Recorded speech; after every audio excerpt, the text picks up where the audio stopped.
안녕하세요. 집스커버리 잭두입니다. 오늘은 지난 시간에 이어서 사이버 대학교, 제가 현실적으로 지금 다니면서 느끼고 있는 현실적인 수강 후기 2편입니다. 지난 1편에서는 제가 다소 부정적인 이야기를 많이 했던 것 같아요. 이번에 그 부정적인 느낌 때문에 제가 사이버 대학교를 계속 다닐지 말지 고민을 엄청 많이 했거든요. 근데 포기하지 않고 이번에 또 새롭게 수강을 하면서 이번에는 긍정적인 거를 굉장히 많이 느끼고 있어요. 이게 직접 겪어본 사람이랑 겪어보지 않은 사람이랑 완전히 그 듣고서 사이버 대학교를 다닐지, 그리고 안 듣고서 내가 직접 다녀보는지, 이거는 하늘과 땅 차이 아니겠습니까? 그래서 여러분들의 시간과 돈을 아끼게 해드리도록 하겠습니다.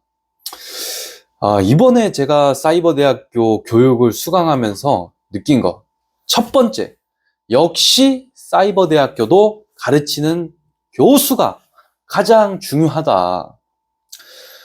제가 가장 중요하게 보는 게, 저는 학문을 위한 학문을 제일 싫어해요.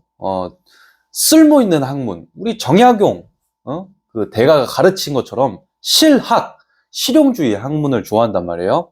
그래서 이 교수에 따라서 정말 이론적인 거, 정말 형식적인 거, 수박 겉핥기식으로 교육을 하는 분이 있는 반면에 정말 실전 위주, 사례 중심으로 알기 쉽게 이거를 녹여내서 풀어서 맛있고 재밌게 교육을 시켜주시는 분이 있어요. 이론도 당연히 알아야 되죠. 이론은 뼈라고 생각합니다. 뼈대고 사례는 살이라고 생각을 해요.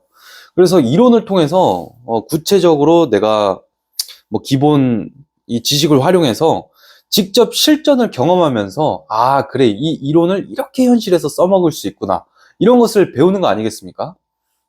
근데 교수에 따라서 그 교육의 방식이 굉장히 다르더라. 여러분들도 마찬가지일 거예요. 사이버 대학교를 다니는 이유가 뭐 정말 여러 가지겠지만, 단순히 자격 그 졸업증만 따기 위해서, 그거는 너무 이제 시간 낭비가 될 수 있지 않을까요? 졸업증과 더불어서 우리가 배우고 싶은 게 무엇이겠습니까? 우리는 정말 더, 뭐랄까, 내가 관심 있는 분야, 공부하고 싶은 곳, 그리고 조금 더 직무 향상을 위해서 이 사이버 대학교를 수강하는 그런 목적이 있어야 조금 더 건강하고 삶이 윤택해지지 않겠어요? 그래서 교수를 반드시 이 교수님이 실전 위주, 사례 중심으로 교육을 하시는 분인지 아닌지 조금이라도 그 체크를 하고 강의를 수강하셨으면 좋겠습니다. 어떻게 그렇게 체크를 할 수 있느냐? 그 방법은 OT 영상이 있습니다. OT. 그러니까 미리 보기 영상이죠. 미리 보기를, 강의를 듣고 이 강사를 교수님을 내가 선택을 할 수 있는 거예요. 그래서 미리 보기를 먼저 보고 이 교수님이 좀 진짜 재밌게 가르치시는 분인지, 실전 위주로 가르치시는 분인지, 아니면은 좀 너무 이론 중심이 아닌지, 뭐 이런 것들을 좀 확인하면서 수강을 하셨으면 좋겠고요.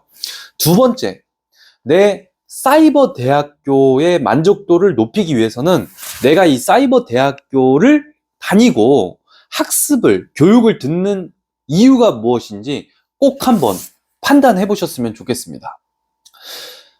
저와 같은 경우는 아까도 말했지만 대학원을 나중에 진학하고 싶은 그런 목표도 있어요. 확실하지 않지만 어쨌든 대학원을 가기 위해서는 4년제 졸업장이 필요하잖아요. 그래서 진학을 하는 것도 있고, 동시에 그것만 목적으로 했다면 제가 결코 다니지 않았을 텐데, 동시에 더불어서 실질적인 업무 능력을 향상시키고 싶고, 몸값을 올리고 싶고, 더 일을 잘하고 싶잖아요.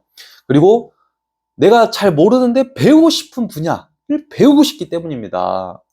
저와 같은 경우는 뭐 제가 중개업을 하고 있지만, 동시에 중개업에서도 모르는 분야가 있잖아요. 뭐 건축, 뭐 리모델링, 인테리어, 뭐 이런 부분도 있고, 그리고 또 다르게 또 배우고 싶은 부분도 있을 거 아니에요. 뭐 철학, 뭐 AI, 뭐 주식, 경제, 뭐 그림, 문학 이런 여러 가지가 있을 수 있지 않겠습니까?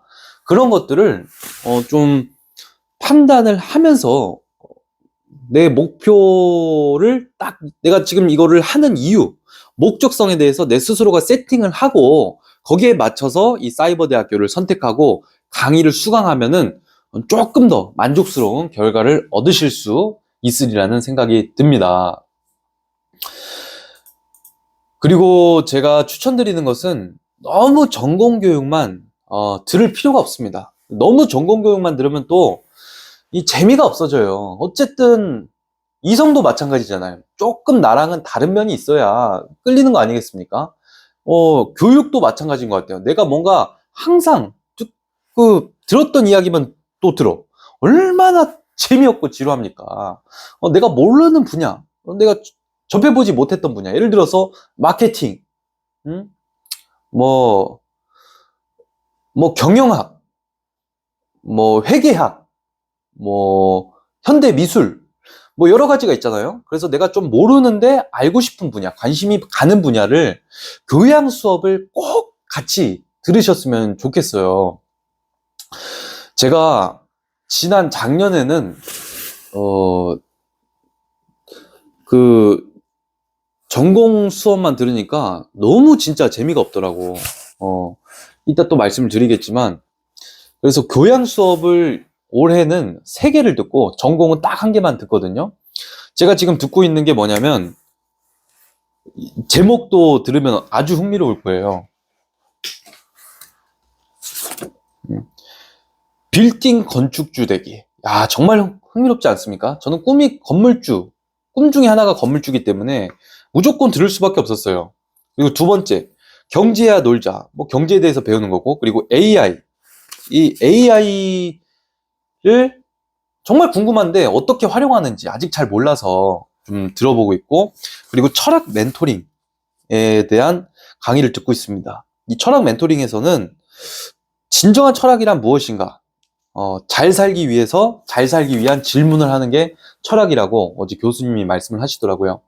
이렇게 내가 듣고 싶은 분야, 몰랐던 분야를 공부하기 위해서, 그리고 학습하기 위해서, 더 나은 삶을 살기 위해서 우리가 사이버 대학교를 결국에는 다닌다고 생각을 합니다. 그러니까 너무 전공 과목만 들을 필요도 없고 교양 과목도 넣어서 좀 들으셨으면 좋겠어요. 그리고 여러분들도 이 과목을 보시면 알겠지만 전공 과목보다 교양 과목에 재밌는 게 훨씬 많아요. 훨씬. 그러니까 너무 전공 교육만 들을 필요 없다. 그 말씀을 드리고 싶고, 3번째입니다. 이렇게 하기 위해서는 학점 계획을 세워야 됩니다. 학점 계획. 이 사이버 대학교는 지금 제가 다니고 있는 곳은 총 4년 동안 140학점을 채우면 졸업을 할 수 있는데, 저는 이제 2년제 대학교를 나왔다 보니까 편입을 한 거죠. 그러니까 70점 학점만 채우면 돼요. 이런 식으로 학교마다 졸업 이수 기준이 있을 거예요. 그 140학점 중에 몇 학점은 전공 과목을 들어야 되고, 그리고 몇 학점은 전공 과목 상관없이 다른 과목을 들어도 된다. 뭐 이런 규정이 있거든요. 그 규정에 의해서 내가 몇 년 동안 이 학교를 다니면서 한 학기에 몇 학점을 들을 것이고, 전공과 교양 과목 비율은 어떻게 수강할 것인지 전체적으로 계획을 세워놓는 것을 추천을 드립니다. 아까도 말씀드렸지만 교양 과목은 내가 몰랐던 분야를 학습하고 배우면서 그 교육에 빠져들고 충분히 흥미를 느낄 수 있기 때문에 꼭 한번 들어보셨으면 좋겠고요. 전공 과목은 항상 들었던 내용이라고 생각하는 이런 판단 미스를 생각할 수 있습니다. 그거는 여러분들이 자만할 수도 있는 부분이에요. 그래서 저 같은 경우도 그랬어요. 좀 지루할 수도 있겠다라고 생각을 했는데, 그럼에도 불구하고 여러분들은 아직 다 모릅니다. 다 모를 수밖에 없어요. 10년을 한 분야만 파도 모르는 것이 계속 나옵니다. 그렇기 때문에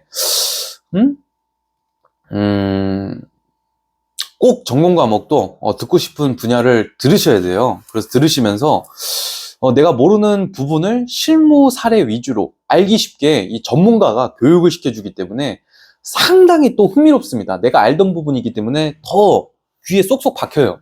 그래서 상당히 이해가 빠르게 되고 더욱 재밌게 학습을 할 수 있게 되거든요. 그래서 전공 과목도 무조건 들어야 된다. 그래서 정리를 해보면 첫 번째, 사이버대학교도 가르치는 교수가 중요하니까 실전 위주와 사례 중심으로 가르치는 교수님을 선택하라. 두 번째, 내 사이버대학교의 학습이 그 목적이 무엇인지 스스로 생각하고 그 목적을 중심으로 교육을 들어라. 세 번째, 학점 계획을 세워서 체계적이고 내가 교양 과목과 전공 과목을 적절히 섞어서 재밌게 학습을 하고 들을 수 있도록 학점 계획을 세워라. 자, 이때 그리고 마지막으로 주의사항을 알려드리겠습니다. 제가 해보니까 욕심은 금물입니다. 왜냐하면 우리는 일도 하고 이 교육도 들어야 되잖아요. 그러다 보니까 너무 한꺼번에 많은 과목을 수강하려는 욕심을 좀 내려놓으시는 것을 추천드립니다. 너무 빠르게 갈 필요 없어요. 천천히 가도 졸업만 하면 되잖아요. 졸업. 그렇죠? 그러니까 천천히 내 플랜대로, 계획대로 수강을 하셨으면 좋겠고요. 그래서 추천드리는 것은 아침에 딱 한 과목씩 듣는 것을 추천드립니다. 하루에 2과목도 많아요. 그래서 한 과목 듣고 바로 출근할 수 있도록. 그리고 저녁보다는 오전이 좋을 것 같고요. 두 번째, 너무 많은 동아리 활동과 너무 많은 장을 맞지 말 것을 추천드립니다. 저도 1학년, 그러니까 작년에 처음 입학했을 때는 사이버대학교에 젊은 사람이 제가 제일 젊더라고요. 그러니까 저한테 뭐 이것저것 뭐 산학회장도 시키고 여러 가지 장을 자꾸만 이제 추천을 해주셔서 저도 얼떨결에 맡았는데 한 번도 나가지 못했어요. 그래서 너무 참 미안하고, 죄송하고, 집중이 안 되더라고요, 집중이. 여러 동아리에서 여러 사람을 만나면서 여러 과목을 들으니까 집중이 안 돼. 결국에는 거의 뭐 성적도 바닥을 치기도 했고, 그랬어요. 그래서, 하나의 동아리에, 그 사람들과 좀 이렇게 친교를 하는 거를 추천드리고요. 세 번째, 아까도 말씀드렸지만 전공 과목만 너무 들을 필요 없습니다. 한 사람이 특히나 여러 과목을 동시에 막 가르쳐. 응? 그러면 더더욱 피하셨으면 좋겠어요. 한 사람이 뭐 예를 들어서 건축도 가르치고 뭐 중개도 가르치고 세금도 가르치고 회계도 가르친다? 그거는 깊이감이 떨어집니다. 전문성에 대한 깊이가 떨어지기 때문에 또 비추합니다. 그래서 이렇게 여러분들이 제 조언을 들을 건 듣고 걸을 건 걸러서 여러분들만의 알차고 아름다운 사이버대학교 학습 시간이 되었으면 좋겠습니다. 감사합니다.